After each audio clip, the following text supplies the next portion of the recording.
Good morning, members of the spring graduating class of 2014, faculty, staff emeriti, honored guests, parents, colleagues, and friends.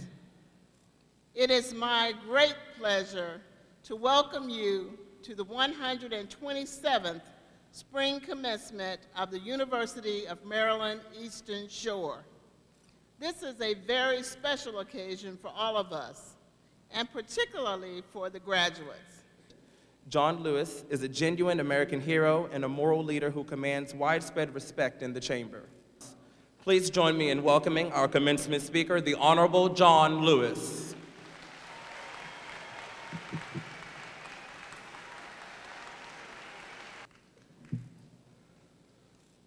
Good morning. Oh, good morning. You look so beautiful. You look so handsome. Justin, thank you for those kind words of introduction. I think your introduction is going to be much longer than what I have to say. But thank you, brother. Thank you, Mr. President. Madam President, President Bell, distinguished faculty, parents, family, friends, member of the Board of Regents, honorable elected officials, and to the class of 2014. Congratulations for being here. Congratulations for succeeding, for never giving up, for never giving in, for keeping the faith, and for keeping your eyes on the prize. Now, you heard in the introduction, and I must tell you, I'm happy, I'm honored to be here, to come to this university where Martin Luther King Jr. spoke, to stand here, to be in this special place, a little more than 50 years after the March on Washington, 50 years since the Mississippi Summer Project, 49 years since the march from Selma to Montgomery. Yes, I feel more than lucky, but I feel honored and blessed to be here.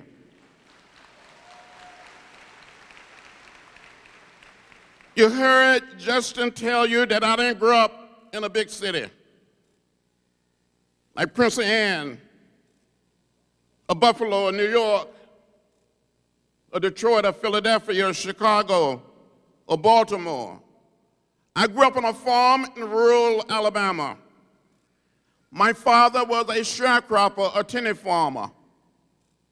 But back in 1944, when I was only 4 years old, and I do remember when I was 4, how many of you graduates remember when you were 4? Now, what happened to the rest of us? But back in 1944, when I was only 4 years old, my father had saved $300. And with the $300, he bought 110 acres of land.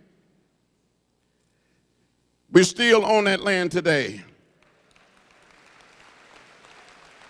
On this farm, we raised a lot of cotton and corn, peanuts, hogs, cows, and chickens.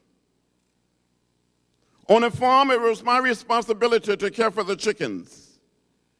And I fell in love with raising chickens like no one else could raise chickens.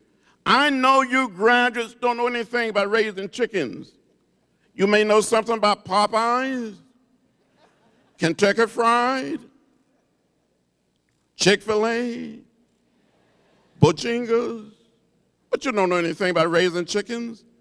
Let me tell you what I had to do as a young black boy growing up in rural Alabama during the 40s and the 50s. To take the fresh eggs, mark them with a pencil, place them under the setting hen, and wait for 3 long weeks for the little chicks to hatch. I know some of you smart and gifted students, along with some of your smart and gifted faculty members, some of your wonderful teachers who taught you well, are saying, now John Lewis, Why do you mark those fresh eggs with a pencil before you place them under the setting hen? Well, from time to time, another hen would get on that same nest, and there would be some more eggs. And you had to be able to tell the fresh eggs from the eggs that were already under the setting hen. Do you follow me? You don't follow me, it's okay. It's all right. So when these little chicks were hatched, I would fool these setting hens. I would cheat on these setting hens. I would take these little chicks and give them to another hen. I'd put them in a box with a lantern, raise them on their own, get some more fresh eggs, mark them with a pencil, place them under their setting hen, encourage the setting hen to stay on their nest for another 3 weeks. I kept on fooling and cheating on these setting hens. When I look back on it, it was not the right thing to do. It was not the moral thing to do. It's not the most loving thing to do. It was not the most nonviolent thing to do. It's not the most democratic thing to do. But I was never quite able to save $18.98 to order the most inexpensive incubator or hatcher from the Sister Roebuck store. Now, I know as a graduate, you're too young to remember the Sister Roebuck catalog. Maybe your parents or grandparents. Maybe it's some of your teachers, but they're not quite that old. It's a big book, heavy, thick. Some people call it the ordering book. Some people call it the wish book. I wish I had this. I wish I had that. But I just kept on wishing. But as a little boy, about 9 or 10 years old, I wanted to be a minister. I wanted to preach the gospel. So from time to time, with the help of my brothers and sisters and my cousins, we would gather all of our chickens together in the chicken yard like you would gather here in this hall. And we would have church. My brother and sister would just line the outside, but around with my first cousin around the chicken yard, but all of the chicken would be inside. And I would start speaking and preaching. And when I look back on it, some of these chicken would bow their heads. Some of these chicken would shake their heads. They never quite said amen. But I am convinced that some of those chicken that I preached to in the 40s and the 50s tended to listen to me much better than some of my colleagues listen to me today in the Congress. And some of those chicken were just a little more productive. At least they produce eggs. Well, that's enough of that. When we would visit the little town of Troy, visit Montgomery, your president, Dr. Bell, is my homegirl from Alabama. But when we would visit Montgomery, visit Tuskegee, visit Birmingham, I saw those signs that said white men, colored men, white women, colored women, white boys, colored boys, white girls, colored girls. Going downtown to the theater, all of us little black children had to go upstairs and all of the little white children downstairs. I would come home and ask my mother, ask my father, my grandparents, why? And they would say, that's the way it is. Don't get in the way, don't get in trouble. But one day in 1955, 15 years old in the 10th grade, I heard about Rosa Parks. I heard the words of Martin Luther King Jr. on our radio. The action of Rosa Parks, the words of Martin Luther King Jr. inspired me. I was so inspired by Dr. Martin Luther King Jr. that in 1956, at the age of 16, we went down to the public library, trying to get a library card, trying to check out some books. And we were told by the librarian that the library was for whites only, not for coloreds. I never went back to the Pike County Public Library in the little town of Troy, Alabama, until July 5th, 1998. By this time in the Congress, for a book signing of my book, Walking with the Wind. And hundreds of blacks and white citizens showed up, and at the end of the program, they gave me a library card.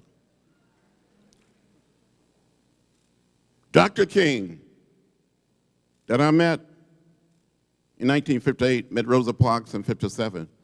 This man inspired me to find a way to get in the way, and I got in the way.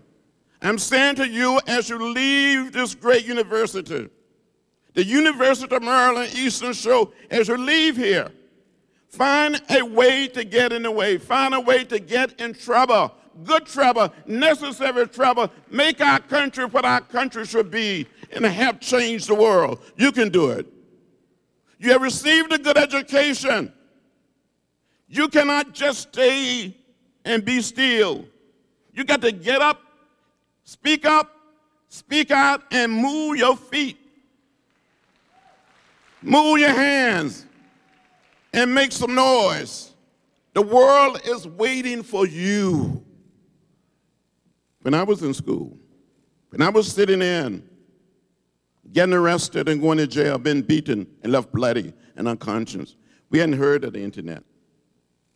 We didn't hear about Facebook, iPhone, and iPad.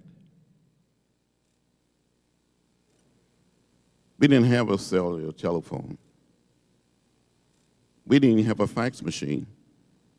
But we used what we had to bring about a nonviolent revolution, a revolution of value, a revolution of ideas.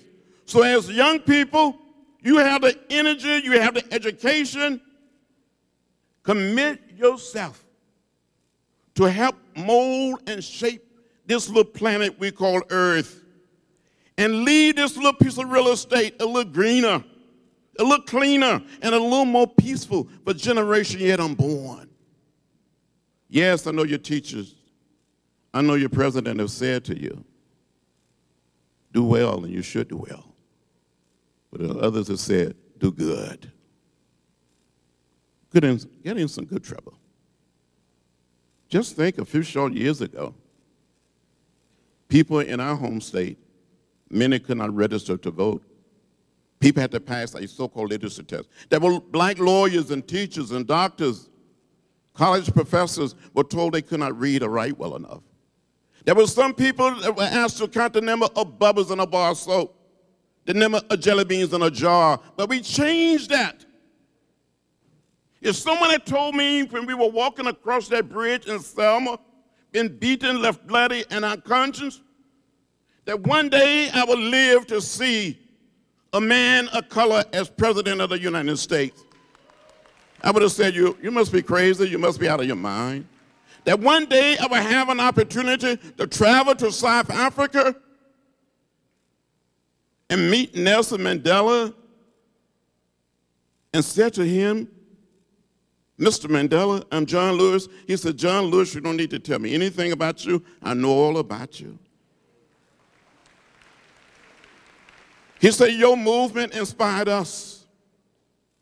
You got to get out there and help create the beloved community. It doesn't matter in the final analysis whether we're black or white, Latino, Asian American, or Native American. We are one people, we are one family, we are one house. We all live in the same house, not just the American house, but the world house. Dr. Martin Luther King Jr., my big brother, my mentor, said on one occasion, we must learn to live together as brothers and sisters, or we'll perish as fools. Gandhi put it another way.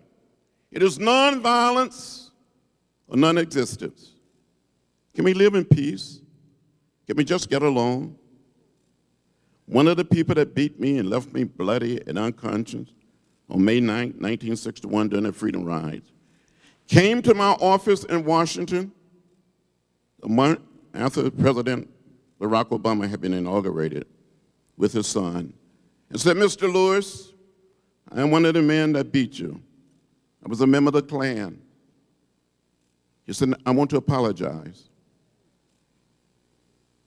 Will you forgive me? His son started crying. He started crying. I started crying. He called me brother. I called him brother. Someplace along the way, if we get it right here in America, we lay down the burden of division and separation. We can create the beloved community and be a model for the rest of the world. Go out there and fight a good fight. And never, ever give up. Be bold, be courageous, and find a way to get in the way. Good luck, and may God bless you.